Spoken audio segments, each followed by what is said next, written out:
Disneyland. The world didn't end, but we had a great time anyway. And you hear people offering comfort. You know, a hurricane's coming. People throw hurricane parties with hurricanes to drink.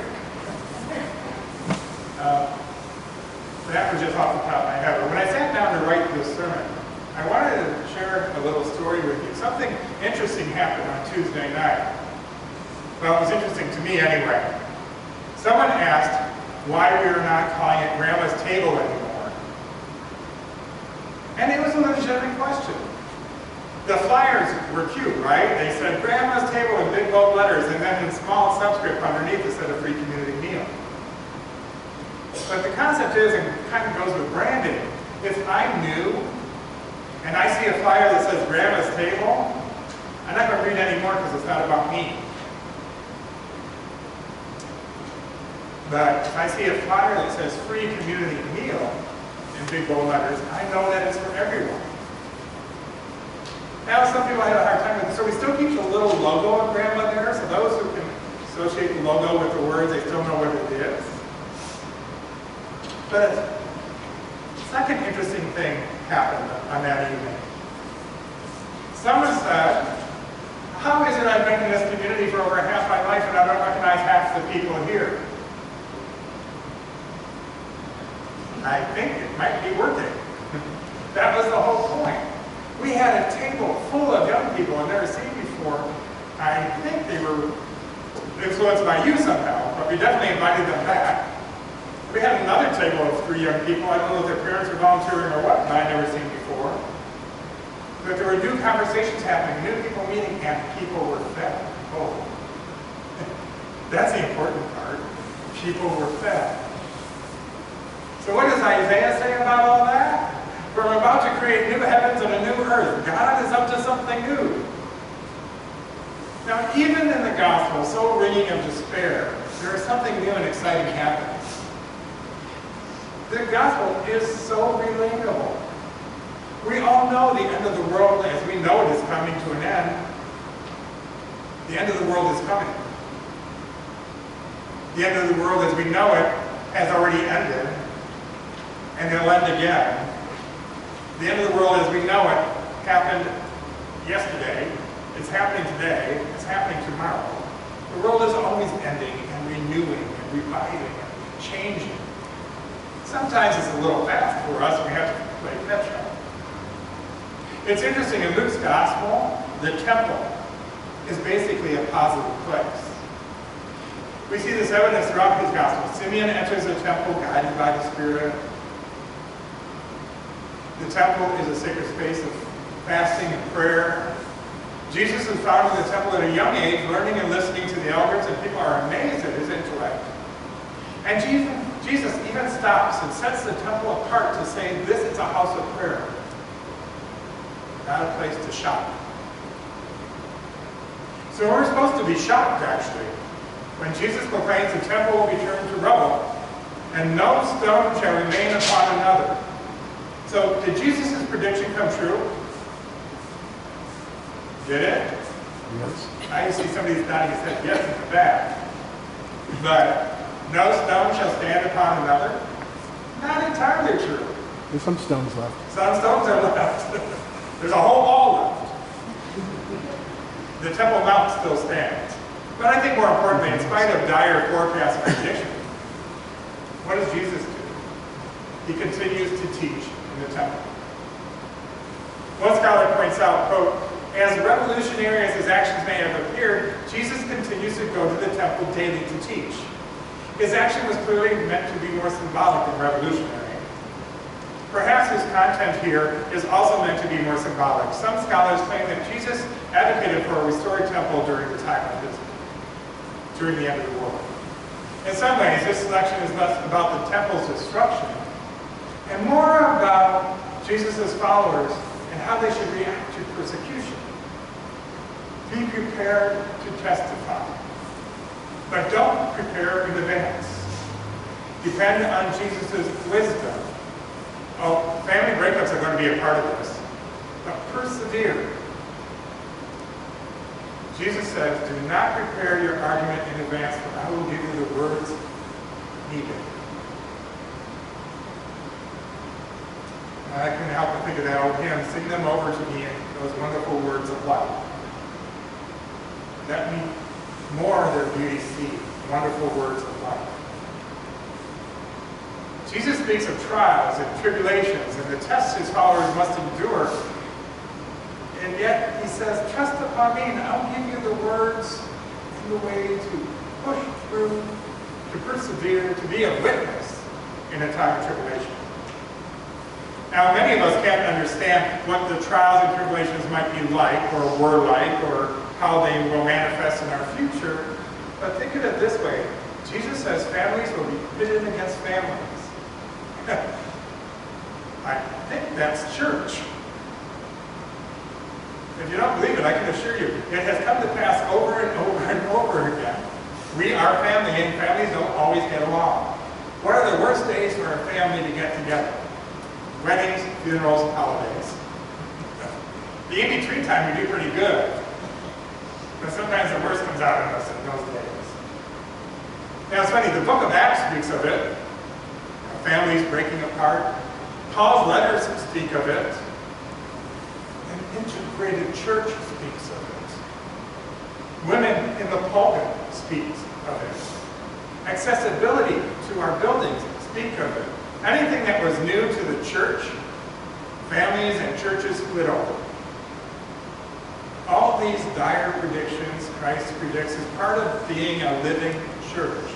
As we change and we grow, there will always be conflict, but we are called to persevere.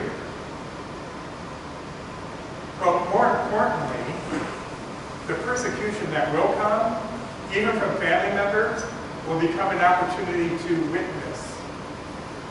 That is the key. But they should not make no preparations for this time, because Jesus will grant the necessary words, the necessary wisdom for those moments.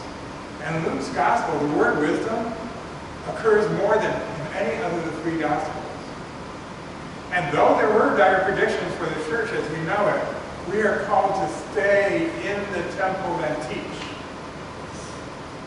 And let me emphasize, we. You see, for others are called to sell their churches and find new creative ways to be church. At this time, we are called to stay in the temple and proclaim God's radical and extravagant welcome from right here. This is our call today, and this is where we'll stay today. But that does not mean the message is the same that it always was. You know, the building is from the 1800s doesn't mean that our message is, right? That doesn't mean that our ministries can't grow and change and take on new manifestations. It does not mean how we structure ourselves must stay stagnant. For Jesus is constantly giving us new words, new wisdom, new ways of being the federated. Just a few years ago, the National UCC took a survey to look at the church priorities. They conducted surveys, and the results of the National Church compared some things.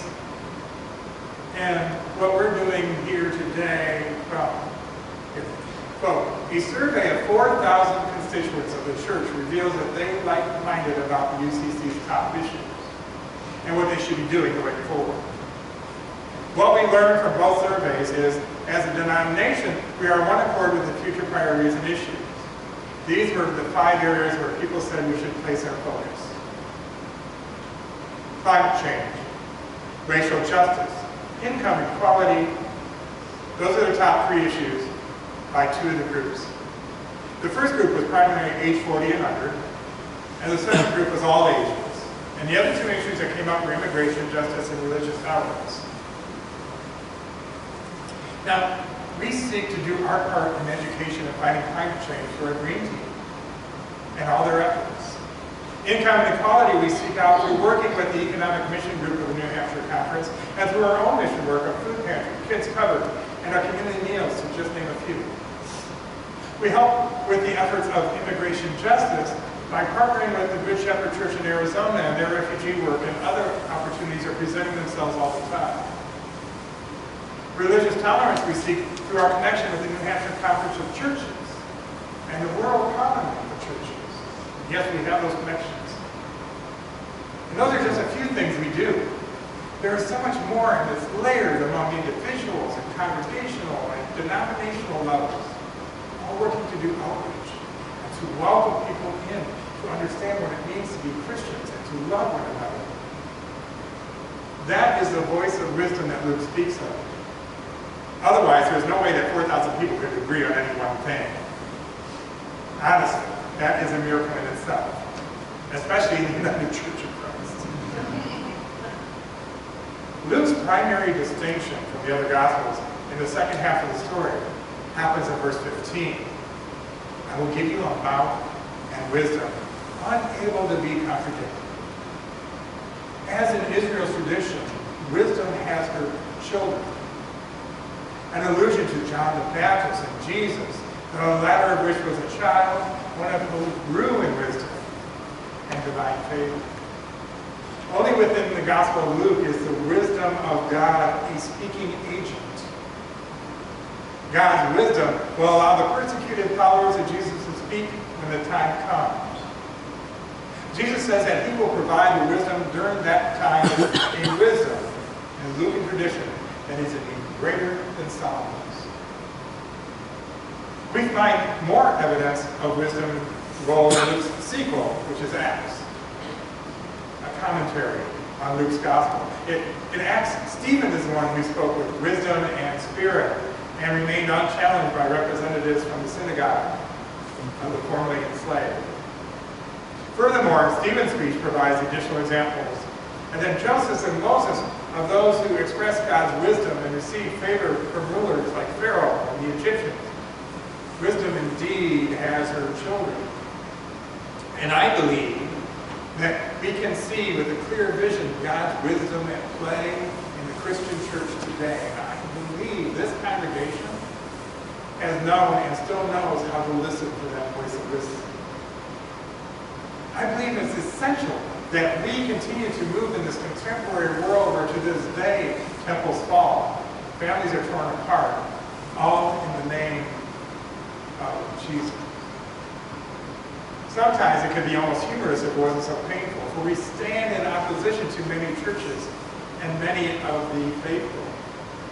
Our mission and our values stand in opposition to those who make the biggest noise and claim to be Christian, the ones who make the headlines in the papers, the ones who make the news. I found this interesting quote. Whenever a disaster strikes, it doesn't take long for some prominent Christian, and I use quotes, to blame it on the secularization or the moral permissiveness of society. On September 13th, in 2001, an appearance of 700 Falwell blamed 9/11 terrorist attacks on certain groups and organizations he characterized as promoting an alternative lifestyle and trying to secularize America. An Austrian priest, Reverend Gerhard Wagner, wrote in 2005 parish newsletter that Hurricane Katrina resulted from indescribable amoral conditions of New Orleans.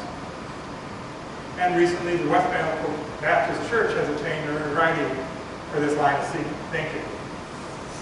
In fact, many times we had a play called Corpus Christi, there would be protests outside. It usually was people affiliated with Shore-Goss Baptist Church. And one person was commenting in the documentary about the play, says, "Oh look, Angry Santa's here. He's at all the protests." There was one little short gentleman with a nice white beard and nice white hair, always with the sign that says you're going to hell. I love the fact that they love to refer to him as Angry Santa. Anyone who wants to justify their belief that God uses wars and natural disasters to punish people for attacking Christianity can find material in Luke, right in this passage. The passage presents Jesus predicting the Jerusalem temple's destruction, as well as every catastrophe you can possibly think of.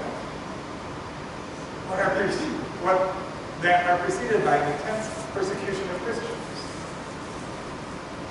This is the dangerous thing about Scripture.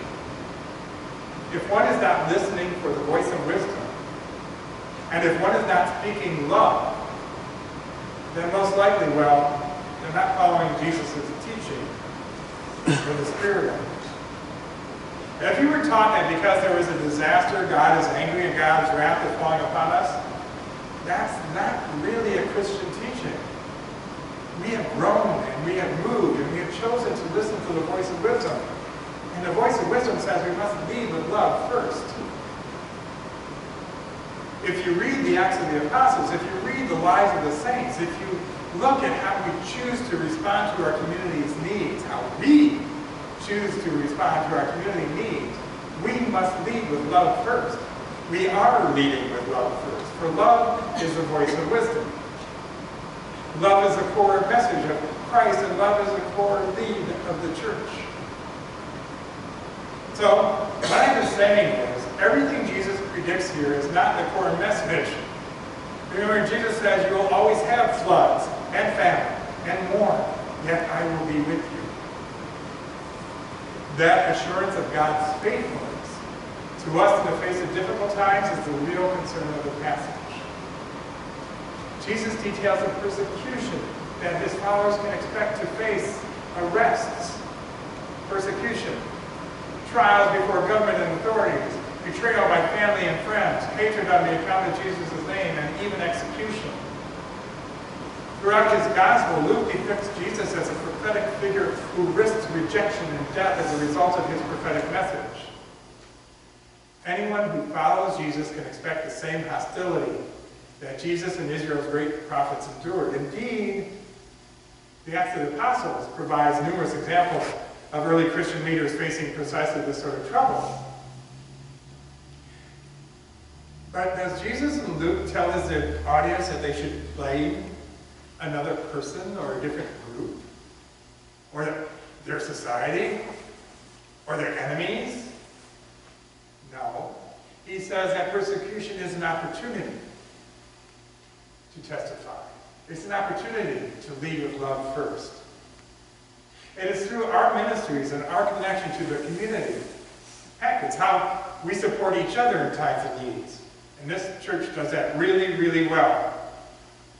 Really well.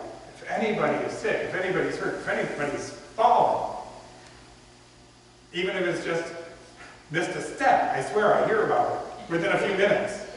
And then I get 5 more messages afterwards. But that's okay. That's what loving community is about.